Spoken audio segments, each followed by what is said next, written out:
Last time in the good Star Trek movie. Oh no! Khan escaped from his prison. A new toy called Genesis that creates life in 2 seconds but still can't create a good Sonic game in years. Christy Alley as a Vulcan. She does well, but that's just plain weird. Revenge is sought after, and Shatner says Khan's name like he's passing a kidney stone. What's this? Spock is sacrificing himself for the crew? It appears this Vulcan wants out of this franchise. Will he be sucked back by the fact that he's the most marketable character? Stay tuned. Same Star Trek time, same Star Trek channel.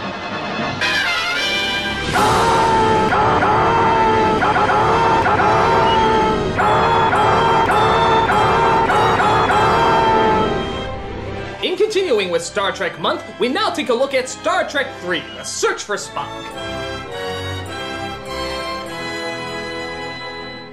Now, out of all the odd-number Star Trek movies, this is probably the one that people say comes close to actually being pretty good.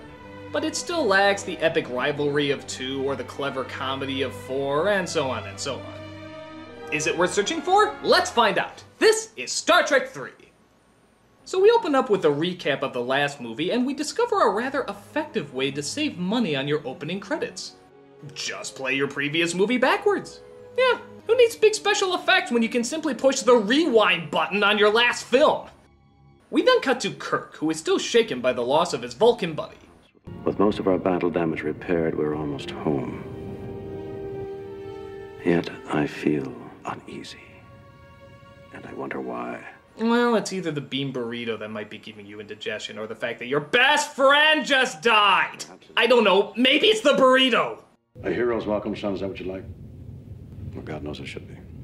We then cut to elsewhere in space, where a Klingon, played by Christopher Lloyd, is gathering info on the Genesis project. And apparently he buys his animals from Gozer's pet shop and aquarium. That thing is so cute. I'm gonna name him Balzac. Hello, Balzac. How you doing? And apparently he's so important to the story that he even gets his own scene. You're dead. Look, quick. Yeah, wasn't that vitally important? I couldn't see the story moving forward unless we knew that Balzac got fed. It's the crux of the movie.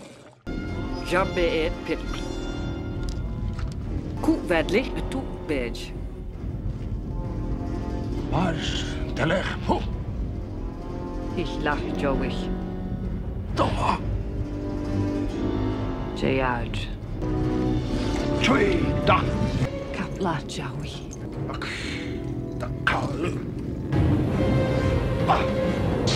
Boy, she's sure taking that whole gotta kill you thing pretty well. Not even a plea or an escape plan or a darn. She just fully accepts it. You know, if only more people were accepting of death. God, it's probably what we've been waiting for. Okay, put it on screen. Hi, Critic. Sci-fi guy? Yeah, well, who'd you think I was gonna be? No one. I thought it was gonna be Anyway, what's up? Well, I got that copy of Star Trek V that you wanted. Oh, that's right. I don't have a copy of it because I only try to own good movies. Yeah, well, you know, being a sci-fi nerd, it's kind of required by law that I own everything Star Trek. Even the really bad stuff, like the Christmas special. There's a Christmas special? Yeah, it's only legally viewable in Amsterdam. So, you want the movie? Oh, sure. Upload it to my computer. There you go. Let me tell you, your review of this, I'm sure, is going to be just as funny as mine. You're planning on reviewing it too? Well, yeah, it is kind of my shtick. Unfortunate. I know what that means, and I'm totally cool with it. I mean, I'd totally love to die on your behalf. Indeed. Thrusters! I think it's so awesome that you're gonna kill me like this. I mean, I can hardly wait. Just zap me into oblivion. You will be remembered with honor. Oh, wait. Before you do that, I am transferring my life savings into your bank account. Hell, I'm not gonna need it anymore. Oh. Well, thank you. That's very, very kind of you. Oh, also, I should just let you know that I had all of my family members sign up to be your personal slaves after my passing. Anything else I can do for you? You know, wash your windows, shine your shoes? Oh, no, thank you. You've done more than enough, sci-fi guy. God, your understanding of the situation is unbelievable. Well, I know it's for a good cause. And, hey, just good luck to you, man. You too, my friend. You too. Fire! So the Enterprise returns to the space dock when Chekhov suddenly discovers a human life form in Spock's quarters. I'm on my way.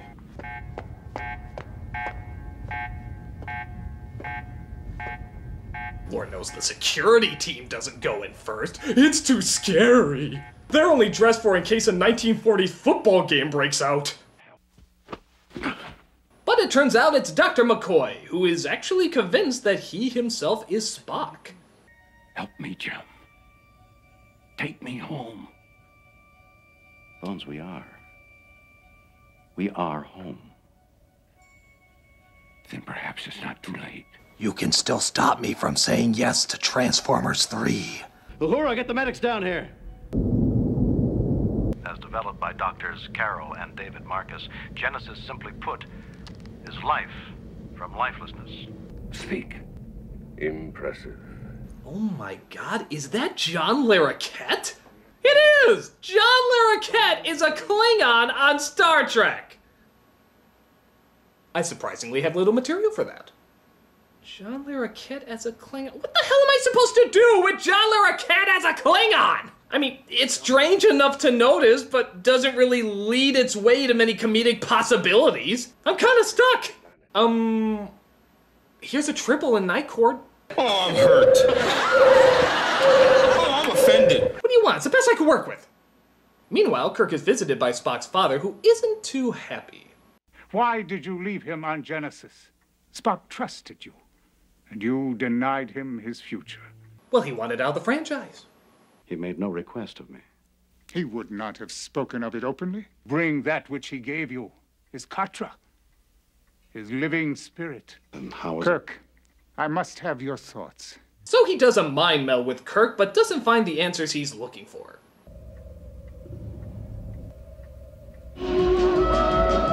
Oh god, look at all the green-skinned whores. Is this all your mind is filled with? The thoughts need a hobby. It is not here. So if the mind of Spock isn't in Kirk, then where is it? Well, how about in the mind of the guy who thinks he's Spock? But no, that'd be too obvious. We need clarification of this by going over to the nicely shot and edited security camera footage. Remember.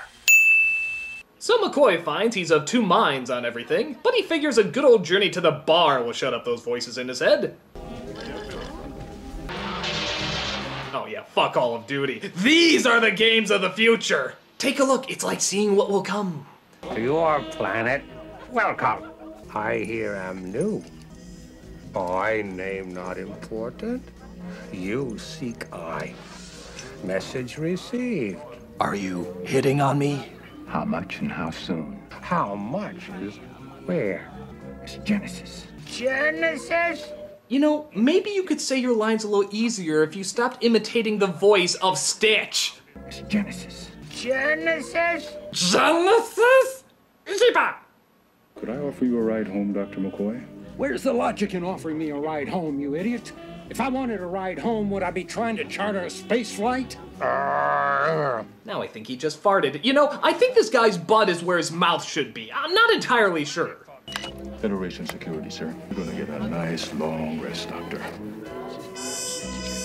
But Kirk and Sulu go to break him out as they try to get him to the Genesis planet, which has just become forbidden.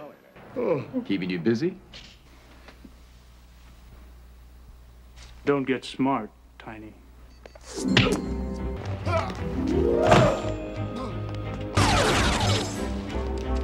Don't call me Tiny. Anytime you want to use the word tiny, just use the word Takei instead. The Kobayashi Maru has set sail for the Promised Land. So a good chunk of the gang steal the Enterprise with Starfleet not far behind. Commander Starfleet on emergency channel. He orders you to surrender this vessel. Well, I have no idea what a vessel is, so I can't surrender it. Kirk, you do this, you'll never sit in the captain's chair again. Well, technically his contract has him for 3 more movies, so that's very unlikely. Prepare for warp speed, stand by transwarp drive.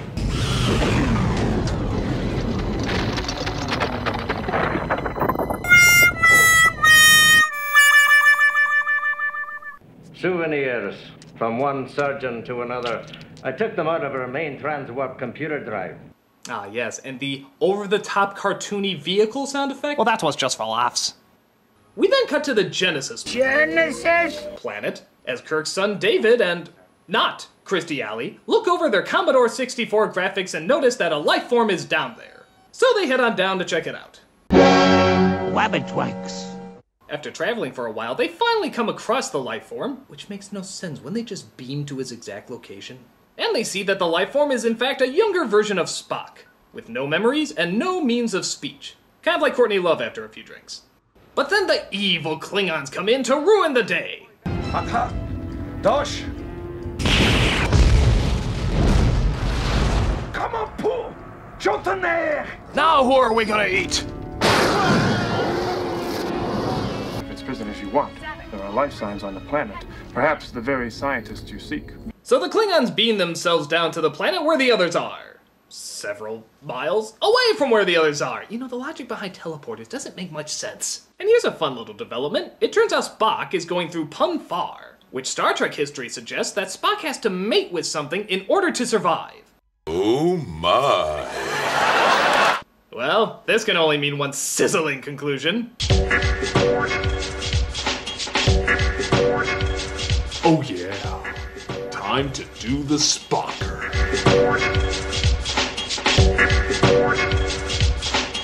Oh yeah. Rub those fingers. Caress those thumbnails. Oh yeah, touch those knuckles. Rub them all over.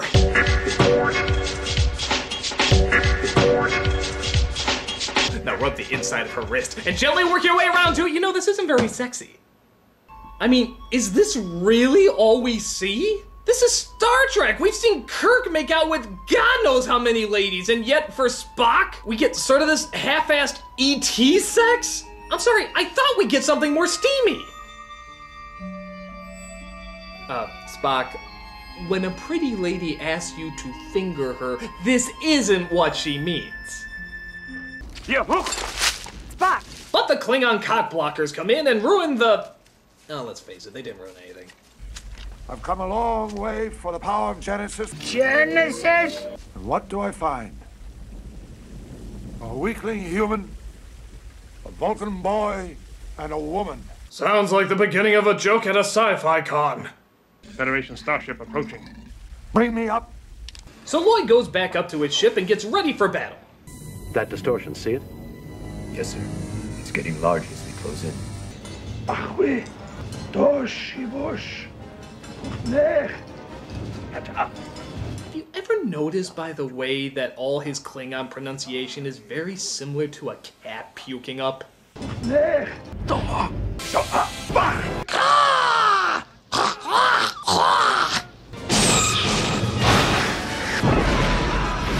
The shield's non-responsive. Scotty, the automation system's overloaded. I didn't expect to take us into combat, you know. Oh, yeah, because stealing a starship and being hunted down by the entire Federation wouldn't ever put you in a situation where you need to defend yourself. So the Klingons fire at them, they fire at the Klingons, both are unable to use their weapons, and they find themselves at a stalemate. And this leads to probably one of the most senseless, disturbing, yet emotional death scenes that has ever come out of any Star Trek film. Ballsack! No! Precautionary, Mr. Chekhov.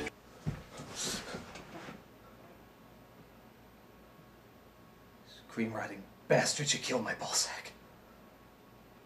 Oh! You screenwriting bastards, you killed my ballsack! Oh! You murdered and maimed a totally pointless character! Oh! Oh! Oh, and Kirk's son gets killed as a means to force him to surrender. It is very tragic, but you screenwriting bastards, you killed my ballsack! You killed my ballsack! Oh! Nobody told me this was gonna be like Marley and me in space! I'm sorry, I need a minute to recover from this. Here's some products whoring themselves out for your pleasure. Screenwriting bastards, you killed my ballsack. Oh, my ballsack!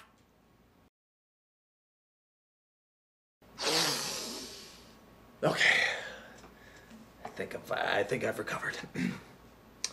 So, as you can imagine, nothing can top the dramatic explosion that was the death of dear Balzac. They've reached the height of dramatic tension, people. There's no way they're gonna top it. The best we get is the blowing up of the Starship Enterprise as soon as the Klingons get on board. And the heroes watch from the planet. Ooh, but we'll bring back Balzac! Actually, the blowing up of the Enterprise is pretty epic, and they give it a lot of weight, too. I especially like the build-up when Lloyd puts together what the self-destruct countdown means. The ship appears to be deserted. How can that be? They're hiding. But the bridge seems to be run by computer. Let me hear. 9, 8, 7, 6. 5! Get out! 3. Get out of there!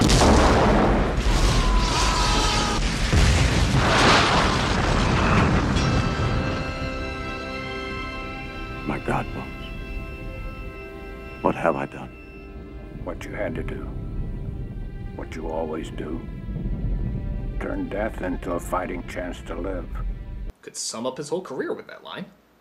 So they find Spock and knock Christie Alley and try to save them. However, they're still without a ship and the planet's about to blow. So he makes a deal with Lloyd. I have what you want. I have the secret of Genesis. Genesis? You're gonna have to bring us up there to get it. Fight my pointy aqua-tread tire head. Drop all weapons! Mark! Cho-you-choo! So he beams most of the team aboard, but leaves himself, Kirk, and Spock on the planet. You fool, look around you! The planet's destroying itself! Yes, accelerating, isn't it? If we don't help each other, we'll die here! Perfect! Then that's the way it shall be. Okay. Sorry, I wasn't meaning to attack you, but then the ground raised up and, well, I just decided to own it.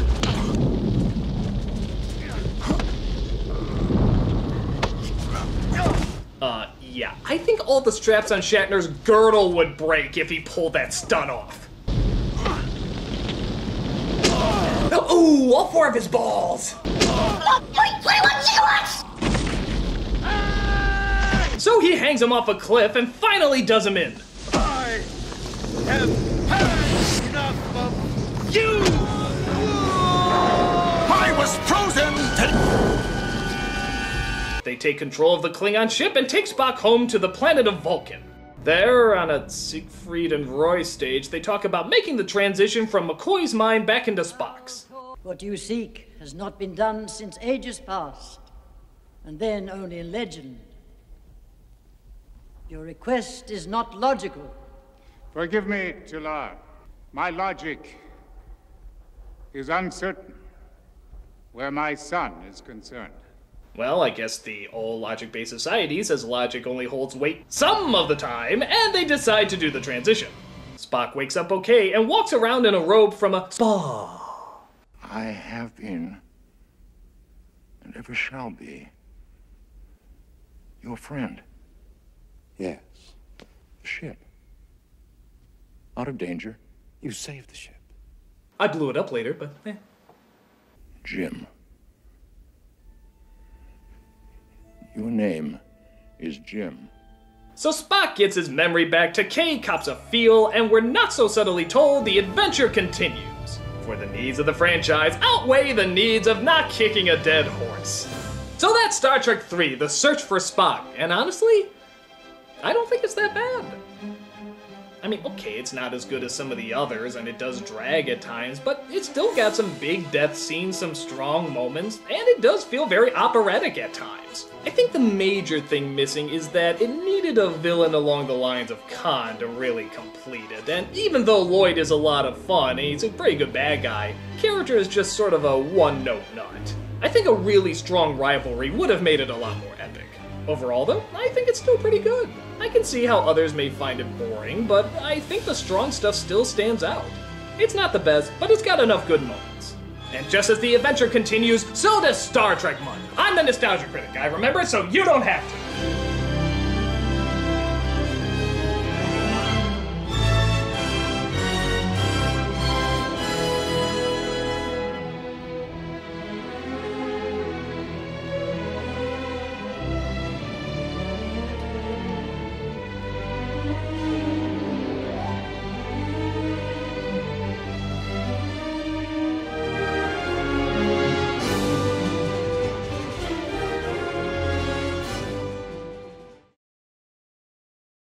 Genesis?